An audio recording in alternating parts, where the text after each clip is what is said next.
Okay, we're going to focus on our changing of our leads. So it's really important to change your leads because you can't ever dictate what position you end up in. You want to make sure that you're comfortable on both sides. I'm not going to sit here and say you're ever going to be as proficient on your non-dominant side, but you should be comfortable there so that way you can get yourself to your dominant side. So we're going to start with just this open triangle or the female triangle we do a lot in our Panantukan or our Kali class. We'll build off of the different types of footwork you can use for this sort of set on Thursday.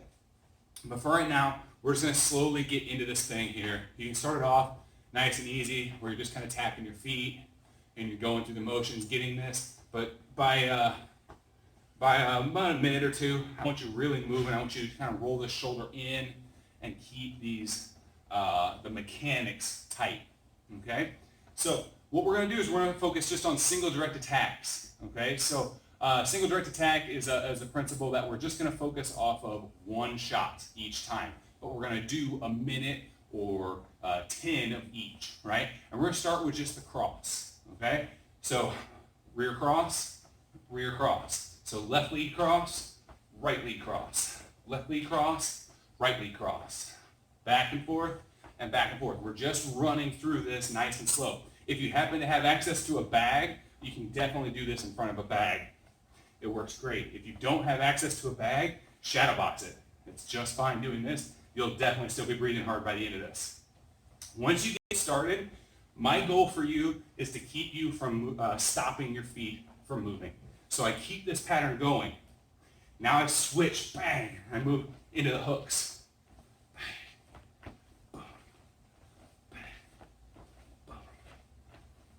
Make sure as you throw your hook, you cover your face with your shoulder. You're not punching from here, like so.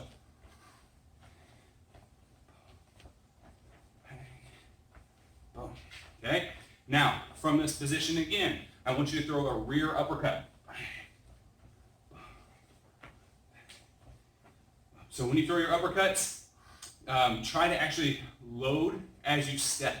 So as I step, I drop my weight into this hip, drive that arm all the way above my head. Not that I'm punching somebody way up here, but when my arms get tired, I want them to stop here, which will actually be more here. Then if I get in the habit of punching here and here, when I get tired, my hands are going to be down, I'm going to be punching here and here. So, bang,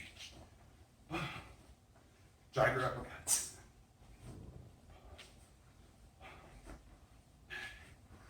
And these can be done as slow and as tight as you want to really focus on dropping your weight, turning your hips, and driving this shot up. Make sure you're not dropping your hand and scooping it up. Or you can really blitz this through and get a great workout.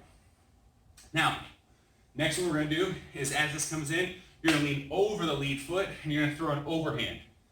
Roll that overhand in, roll the overhand in, roll the overhand in, roll the overhand in.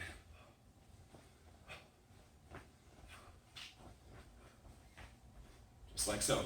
Again, you can go slow, really focus on winding that shot in there, or you can really blitz this out and get the workout that you're looking for.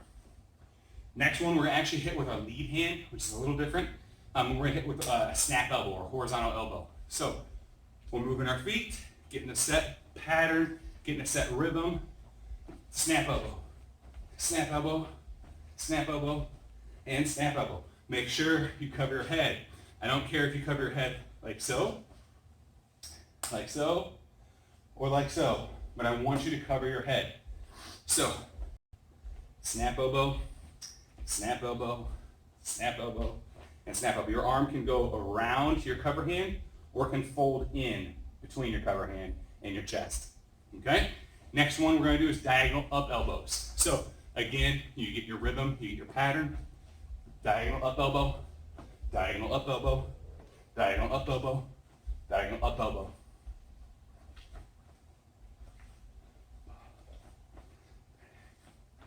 And then diagonal down elbows with the rear hand again.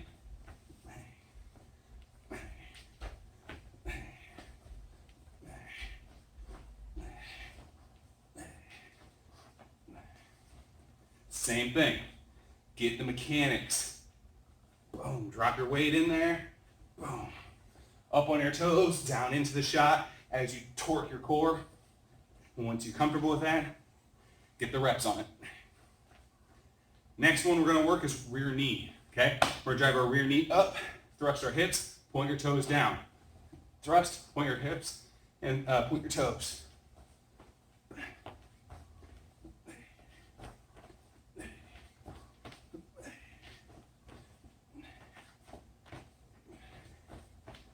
Next one, rear teep.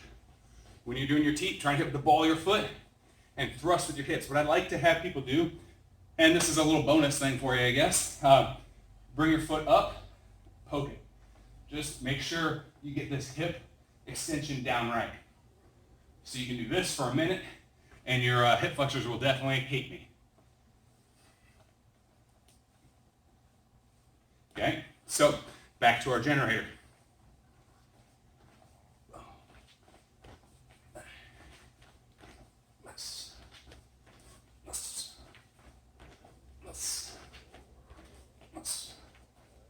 Just making sure we're working both sides. Again, do this to a set number of reps or do this to a set time, okay?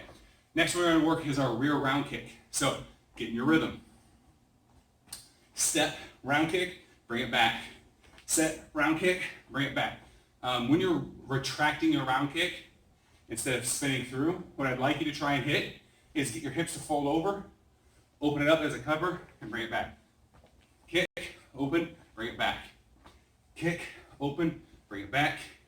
Kick, open, bring it back. Yes. Yes.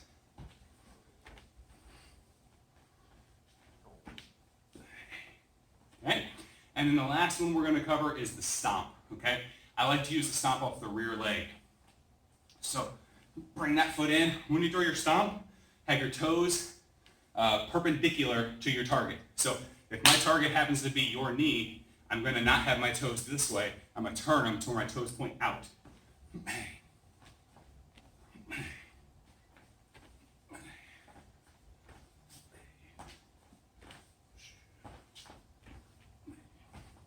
So we're working just some basic single direct attacks, but you're able to take something fairly simple that most of you have done quite a bit of before, and we're just adding lead changes to make sure that you get the reps needed and necessary on both sides. That way you can be a little bit more of complete in your game. So thank you very much. If you have any questions, if you have any comments, just let me know. We'll build off of that on Thursday. So for right now, I'm going to stick with just... Reset.